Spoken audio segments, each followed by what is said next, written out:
Ayub 3. Keluh kesah Ayub. Sesudah itu, Ayub membuka mulutnya dan mengutuki hari kelahirannya.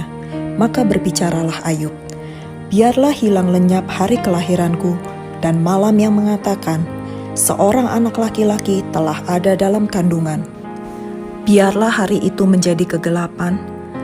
Janganlah kiranya Allah yang di atas menghiraukannya, dan janganlah cahaya terang menyinarinya.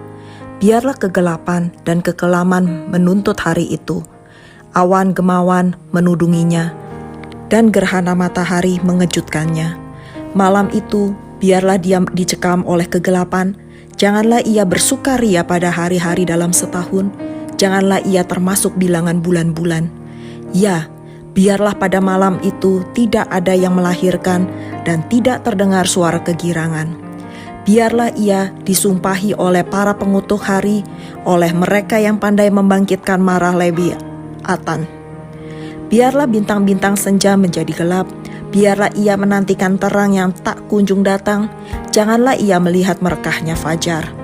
Karena tidak ditutupnya pintu kandungan ibuku, dan tidak disembunyikannya kesusahan dari mataku. Mengapa aku tidak mati waktu aku lahir, atau binasa waktu aku keluar dari kandungan? Mengapa pangkuan menerima aku? Mengapa ada buah dada sehingga aku dapat menyusu? Jikalau tidak, aku sekarang berbaring dan tenang. Aku tertidur dan mendapat istirahat bersama-sama raja-raja dan penasehat-penasehat di bumi yang mendirikan kembali reruntuhan bagi dirinya, atau bersama-sama pembesar-pembesar yang mempunyai emas, yang memenuhi rumahnya dengan perak. Atau mengapa aku tidak seperti anak gugur yang disembunyikan, seperti bayi yang tidak melihat terang? Di sanalah orang fasik berhenti, menimbulkan huru-hara. Di sanalah mereka yang kehabisan tenaga mendapat istirahat. Dan para tawanan bersama-sama menjadi tenang. Mereka tidak lagi mendengar suara pengerah. Di sana orang kecil dan orang besar sama, dan budak bebas daripada tuannya. Mengapa terang diberikan kepada yang bersusah-susah dan hidup kepada yang pedih hati, yang menantikan maut, yang tak kunjung tiba, yang mengejarnya lebih daripada menggali harta terpendam, yang bersukaria dan bersorak-sorai dan senang bila mereka menemukan kubur. Kepada orang laki-laki yang jalannya tersembunyi, yang dikepung Allah, karena ganti rotiku adalah keluh kesahku dan keluhanku tercurah seperti air. Karena yang kutakutkan, itulah yang menimpa aku, dan yang kucemaskan, itulah yang mendatangi aku. Aku tidak mendapat ketenangan dan ketentraman, aku tidak mendapat istirahat, tetapi kegelisahanlah yang timbul.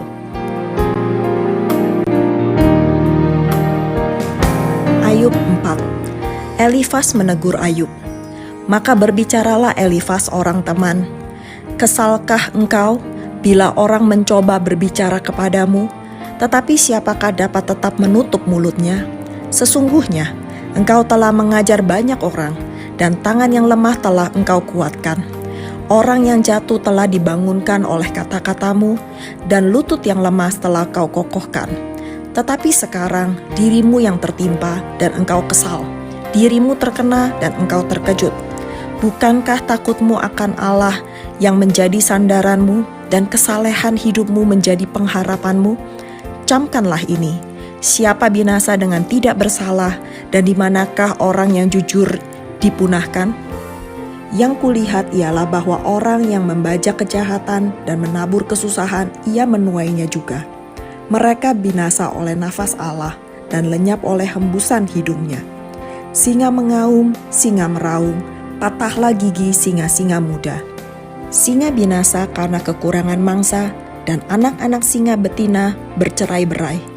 Suatu perkataan telah disampaikan kepadaku dengan diam-diam, dan telingaku menangkap bisikannya. Waktu bermenung oleh sebab khayal malam, ketika tidur nyenyak menghinggapi orang. Aku terkejut dan gentar, sehingga tulang-tulangku gemetar. Suatu roh melewati aku, tegaklah bulu romaku. Ia berhenti, tetapi rupanya tidak dapat ku kenal. Suatu sosok ada di depan mataku, suara berbisik-bisik ku dengar. Mungkinkah seorang manusia benar di hadapan Allah? Mungkinkah seseorang tahir di hadapan penciptanya? Sesungguhnya hamba-hambanya tidak dipercayainya, malaikat-malaikatnya didapatinya tersesat.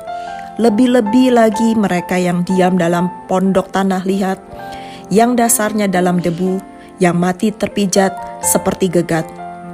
Di antara pagi dan petang mereka dihancurkan, dan tanpa dihiraukan mereka binasa untuk selama-lamanya. Bukankah kemah mereka dicabut? Mereka mati, tetapi tanpa hikmat.